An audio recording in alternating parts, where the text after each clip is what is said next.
जय जय श्री राधे। भक्ति भक्ति भगवंत गुरु चतुर्नाम वपुए, इनके प्रतिबंधन की नाशे विघ्न। श्याम प्यारी कुंज बिहारी, जय जय श्री हरिदास दुलारी।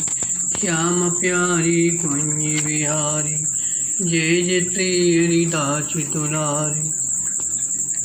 आज के सत्संग में श्री सगर जी भगीरथ जी का चरित्र वर्णन करेंगे।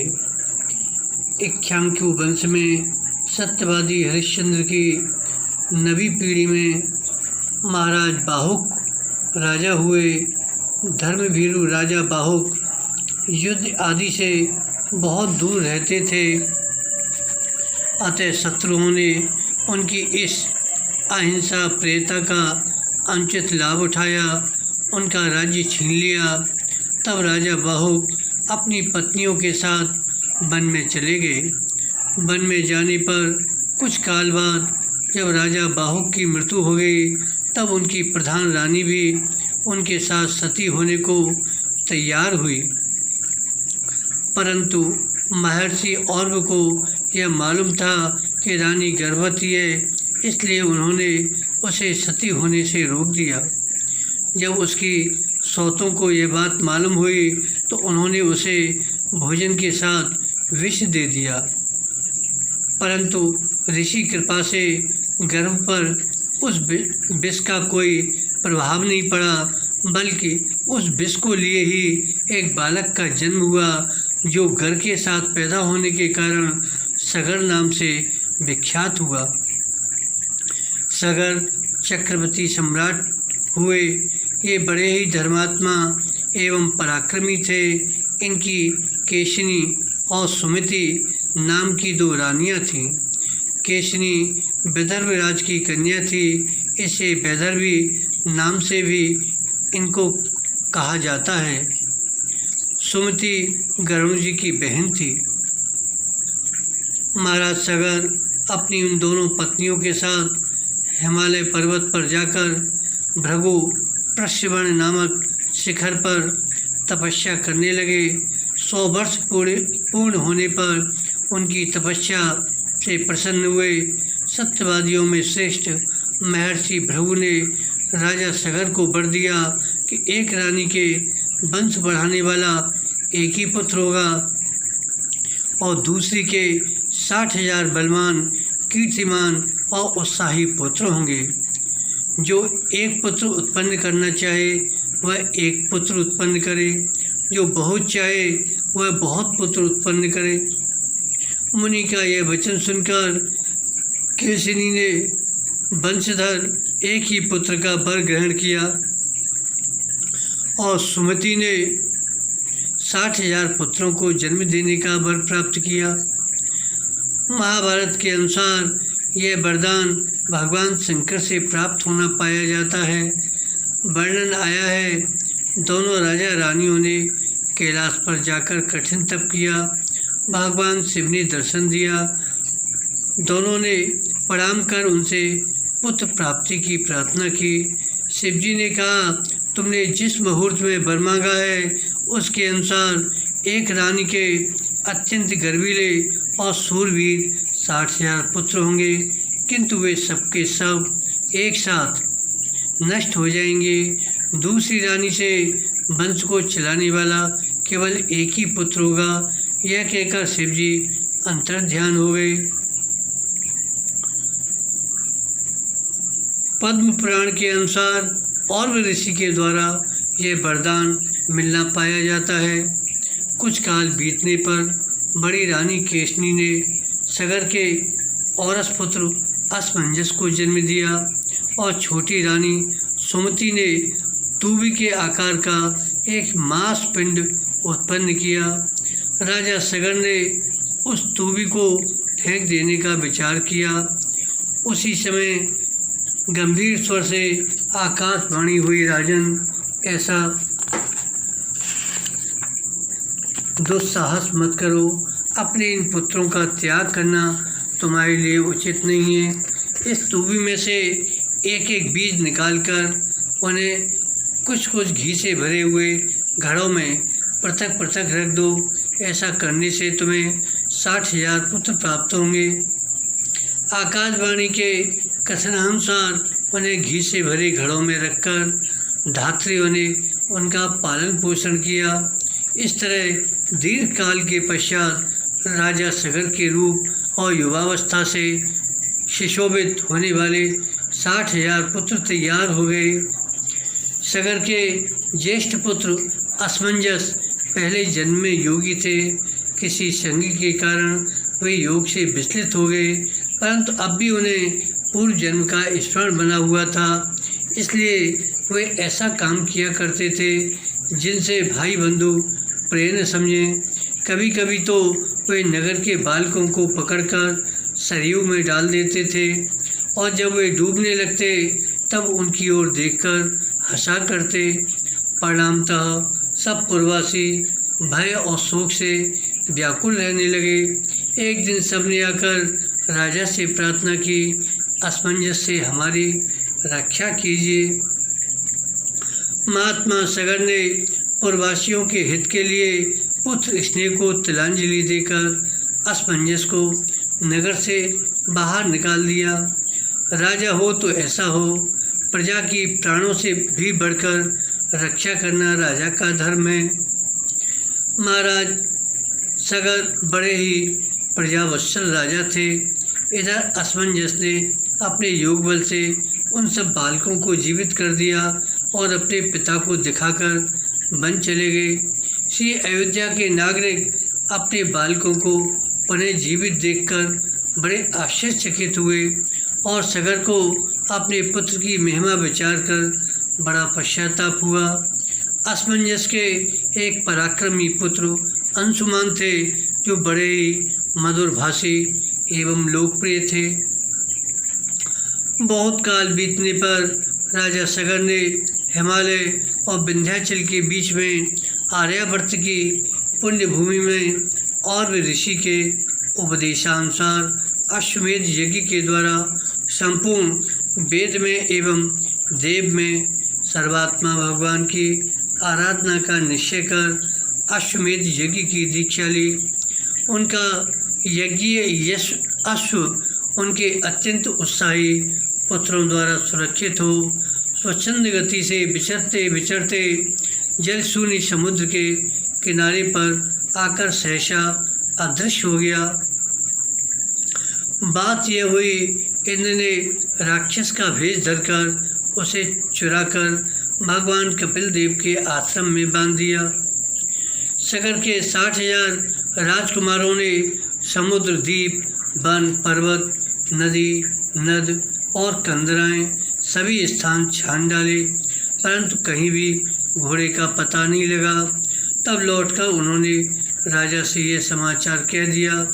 राजा ने क्रोध में भरकर आज्ञा दी, उसे जाकर खोजो, खाली हाथ लौटकर न आना। ये लोग फिर खोजने लगे। एक जगह पृथ्वी कुछ फटी दिख पड़ी, जिसमें एक छिद्र भी था।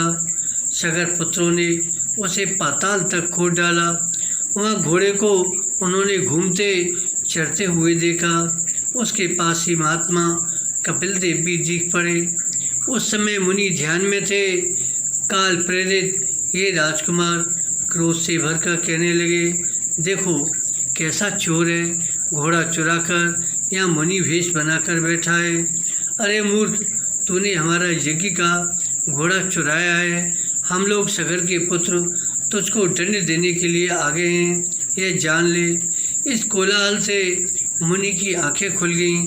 उन्होंने बड़े क्रोध से हुंकार किया, जिससे सब राजकुमार क्षण मात्र में उनके तेज से भस्म हो गए। महाभारत वन पर्व में लिखा है कि नारद जी ने सब समाचार राजा से कहा।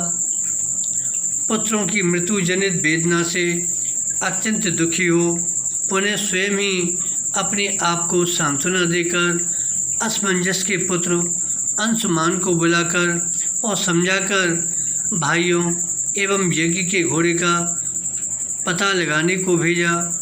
ये अपने चाचाओं की खोदी हुई पृथ्वी के रास्ते पर पहुँचे। सब दिग्गजों को प्रणाम कर उनसे आशीर्वाद पाकर उस स्थान पर पहुँचे जहाँ सगर के पुत्रों की भस्म पड़ी हुई थी। श्री अंशुमान जी ने सबको जलांजलि देनी चाहिए, परंतु कहीं जल नहीं मिला। तब गरुड़ जी ने आकर अंशुमान से कहा कि ये कपिल जी के क्रोध से भस्म हुए हैं, साधारण जल से इनकी सद्गति नहीं होने की, इनका तो श्री गंगा जल से ही उद्धार हो सकता है, तुम घोड़ा लेकर जाओ। महाभारत के अनुसार अंशुमान श्री कपिल देव जी के आश्रम पर गए, उनकी स्तुति की, उन्होंने वर मांगने को कहा। इन्होंने यज्ञ अश्व मांगा और अपने पितरों के उद्धार की प्रार्थना की।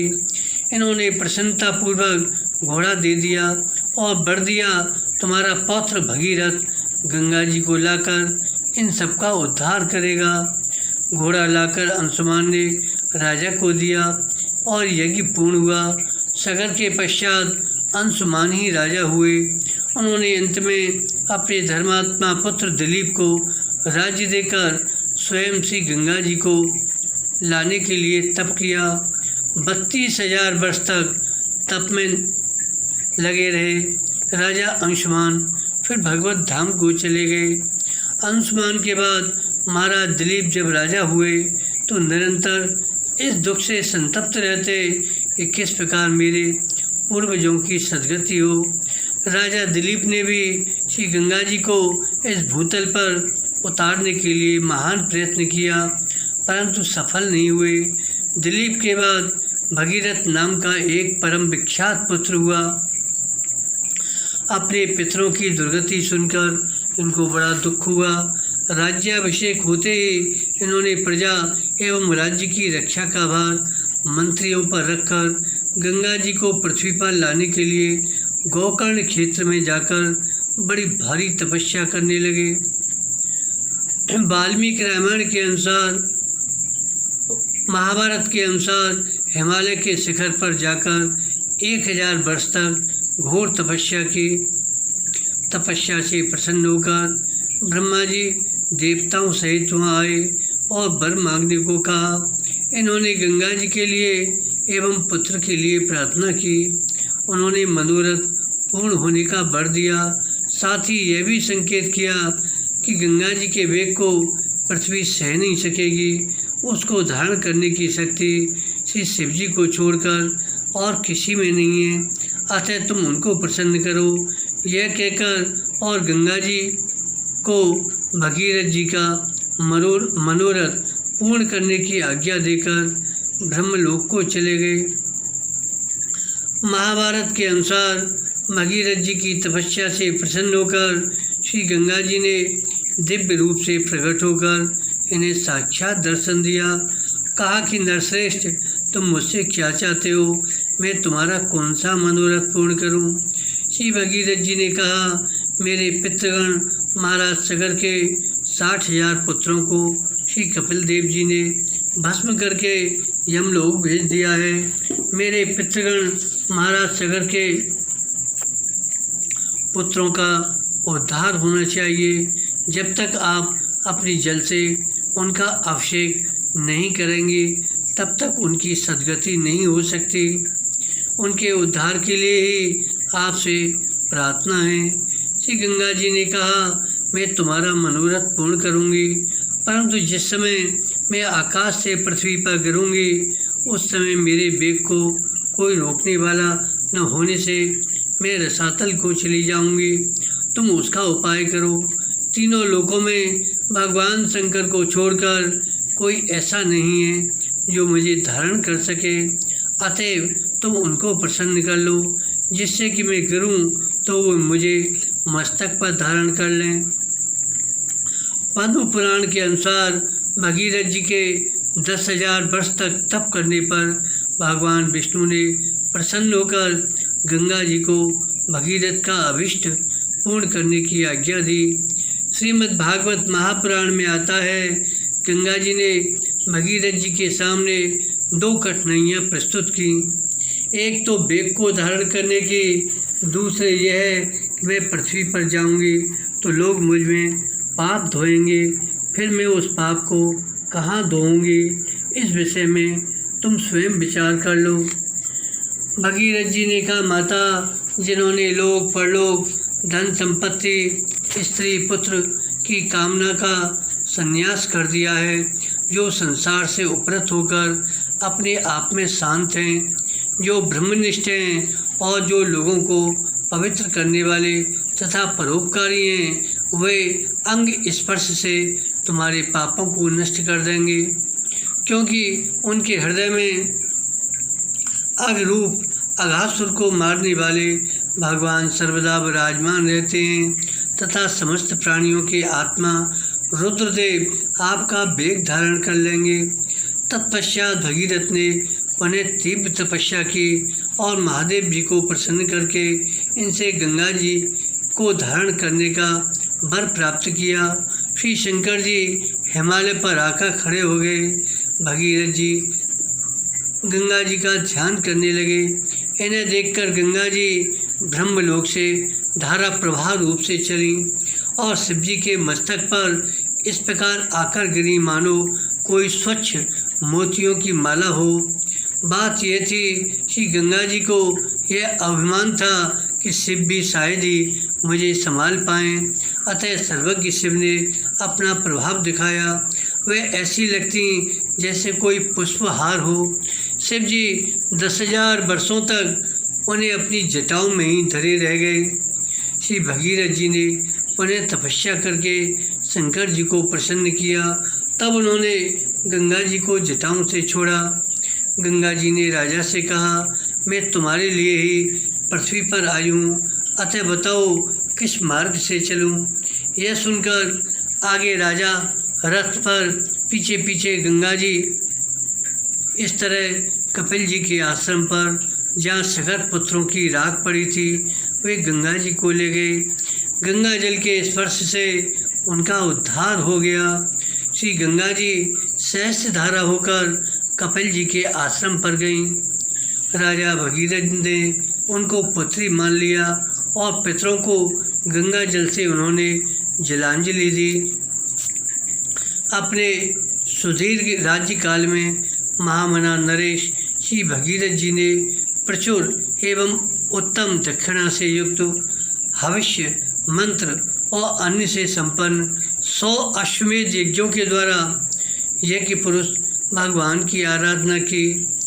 और ब्राह्मण तो ऐसे थे, ब्राह्मणों के भक्त तो ऐसे थे, उनके पास जो भी प्रिय धन था वह ब्राह्मणों के लिए अदेय नहीं था। राजा भगीरथ ब्राह्मणों की कृपा से ब्रह्मलोक को प्राप्त हुए।